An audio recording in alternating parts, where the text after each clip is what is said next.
परिवहन में अपन ने बंदरगाह के बाद में अब अपन देखेंगे भारत के राष्ट्रीय जल मार्ग, इंडियन नेशनल वाटर वे। बात करूं तो भारत में राष्ट्रीय जल मार्ग हैं, उनकी संख्या है 6 कौन कौन से है वो मैं बताऊंगा, है ना।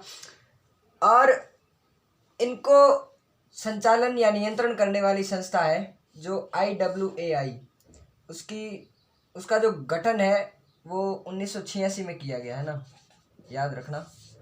1986 में inner waterway authority of India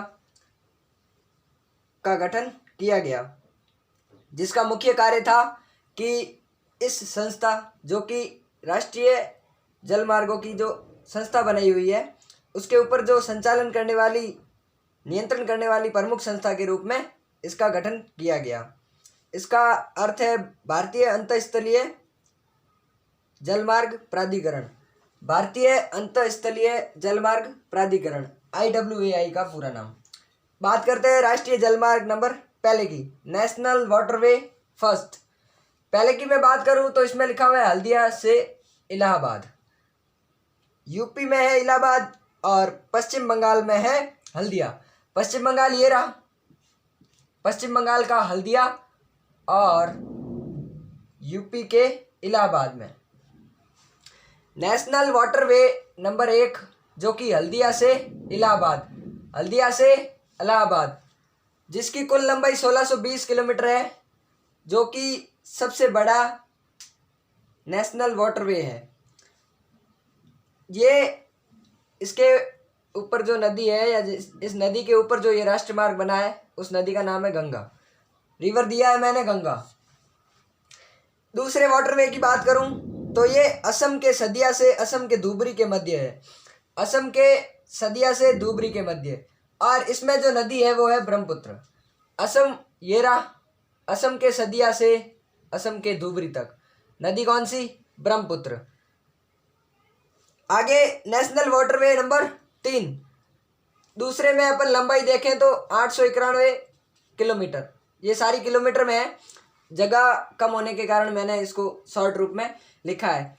national waterway number 3 Kollam to Kattipuram, Kollam से केरल का कोल्लम और केरल के ही कोट्टायम या कोट्टीपुरम तक नेशनल वाटरवे नंबर 3 बना हुआ है। ये रहा कोट्टायम और कोल्लम, कोल्लम से लेके कोट्टायम तक नेशनल वाटरवे नंबर 3 बना हुआ है, जो पश्चिमी तटीय नहर के ऊपर बना हुआ है।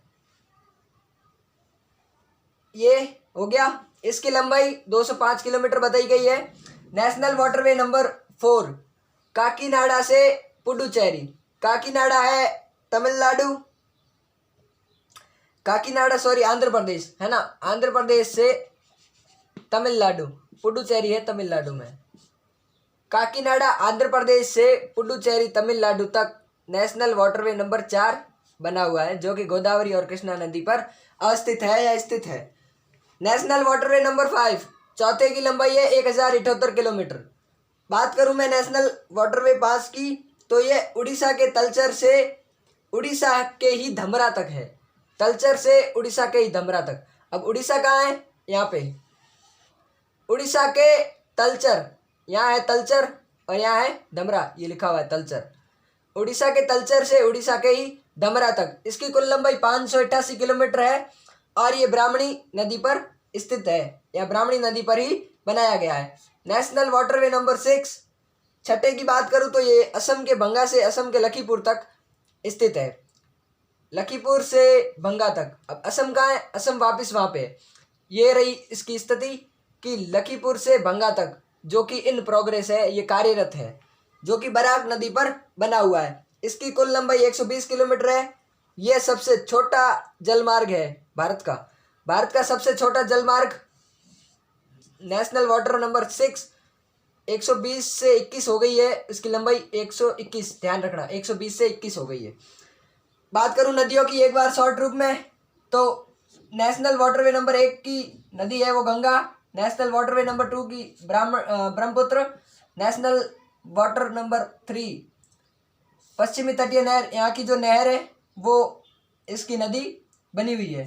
नेशनल वाटरवे नंबर 4 गोदावरी से कृष्णा, गोदावरी और कृष्णा पे ये नेशनल वाटरवे बना हुआ है।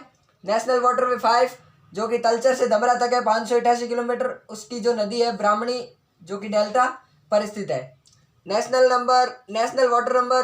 वाटरवे नंबर 6 जो कि बराक नदी पर स्थित है। इस पूरी राष्ट्रीय जलमार्ग की जो लंबाई है वो 4503 किलोमीटर है और इसके द्वारा 15 राज्यों को कवर किया जाता है। 15 राज्यों में इस राष्ट्रीय जलमार्ग को स्थित किया गया है, जो 15 राज्यों में अपनी सेवा प्रदान करता है। एक बार मैं पुनः आपको छोटे रूप में बता दूं कि राष्ट्रीय जलमार्ग है, उनकी संख्या 6 है, जो कि मैंने पूरा अभी डायग्राम में बता दिया है। उससे आपको बहुत आसानी से उनकी स्थिति का पता चल जाएगा कि कौन सा राष्ट्रीय जलमार्ग कहाँ पे है और कौन सा कहाँ पे है। तो 6 राष्ट्रीय जलमार्गों की मैंने बात की और राष्ट्रीय जलमार्गों का जो संचालन करती है वो IWAI inner waterway authority of India, जिसकी स्थापना 1986 में की गई है। नेशनल वाटरवे पहले का, जो कि यूपी के इलाहाबाद से पश्चिम बंगाल के हल्दिया तक। दूसरा सदिया जो कि असम में है और धुबरी भी असम में। नेशनल वाटरवे 3 कोल्लम जो कि केरला में है और केरला का ही कोट्टायम में 3 जलमार्ग बना हुआ है। नेशनल वाटरवे 4 जो कि काकीनाडा आंध्र प्रदेश से मरकानम तमिलनाडु तक फैला हुआ है। नेशनल वाटरवे 5 जो कि तलचर उड़ीसा का और धमरा भी उड़ीसा के अंतर्गत बना हुआ है। नेशनल वाटरवे 6 जो कि असम के भंगा से असम के ही लखीमपुर तक बना हुआ है। ये वाटरवे अभी तक कार्यरत है। राष्ट्रीय जलमार्गों के पश्चात मैं बात करता हूँ सेतु समुद्रम परियोजना और सागरमाला परियोजना। ये जलमार्गों का जल परिवहन के 2 अंतिम चरण रहे हैं। उसके बाद में परिवहन का रूप आ जाएगा सड़क परिवहन। उससे पहले अपन देख लेते हैं सेतु समुद्रम परियोजना। ये क्या थी देखो, भारत के दक्षिण बिंदु और श्रीलंका के उत्तरतम बिंदु।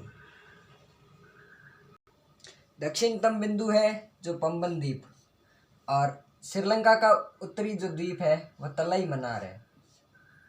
उन दोनों के मध्य जो छोटे छोटे द्वीप बनाए गए हैं, जो पुल बने हुए थे, जो ऐसा मान्यता है कि भगवान राम द्वारा भारत से श्रीलंका की ओर जाने के लिए जो पत्थरों के द्वीप बनाए गए हैं, उनको तोड़कर आवागमन को बढ़ावा देना है। ये इस सेतु समुद्रम परियोजना का कार्य है या उद्देश्य था कि भारत का दक्षिणतम जो द्वीप था वह पंबन द्वीप, मतलब कि जहाँ से इस परियोजना की शुरुआत की गई वो पंबन द्वीप से, और श्रीलंका के जो द्वीप है जो इस परियोजना का दक्षिणतम बिंदु है या द्वीप है उसे तलाई मन्नार कहा जाता है। इन दोनों के मध्य ढेर सारे द्वीप हैं जहाँ पे प्रवाल भित्ति या जैव विविधता बहुत सारी पाई जाती है। भारत सरकार ने सोचा कि कोई देश बाहर से आता है, जैसे व्यापार के लिए कोई आता है, तो उनको यहाँ से आने की सुविधा नहीं है, इसलिए वो श्रीलंका को घूम कर फिर यहाँ आते हैं। इससे अच्छा है कि इन जो द्वीपों को तोड़कर यहाँ से रास्ता बनाया जाए, इसलिए भारत को भी सुविधा हो जाए और श्रीलंका को भी सुविधा हो जाए। यह परियोजना भारत और श्रीलंका के मध्य में थी। पाक जल संधि की क्षेत्र, ये क्षेत्र पाक जल संधि कहलाता है। इसमें क्या था कि छोटे छोटे द्वीपों से राम सेतु पुल को तोड़कर जहाज़ों का आवागमन शुरू किया जाए। मैंने बताया इस परियोजना की कुल लंबाई 167 किलोमीटर है और इसकी चौड़ाई 200 मीटर तक रखी गई है।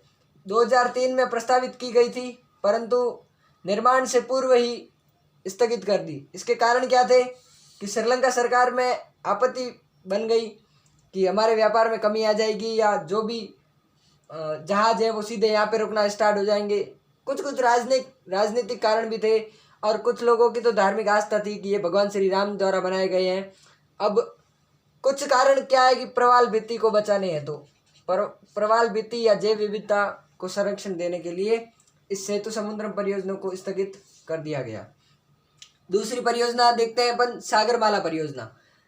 भारत के बंदरगाह का आधुनिकीकरण या क्षमताओं में विस्तार करने के लिए सेतु समुद्रम परियोजना को शुरुआत की गई, जिसमें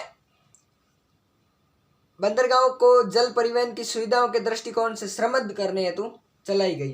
परिवहन में जो सुविधा जो बढ़ाई जा रही थी उनमें श्रमबद्ध बनाने हेतु इस परियोजना को चलाया गया। इस प्रकार जल मार्ग या जल परिवहन समाप्त होता है। इसके आगे वाले वीडियो में अपन स्थल परिवहन या सड़क परिवहन देखेंगे।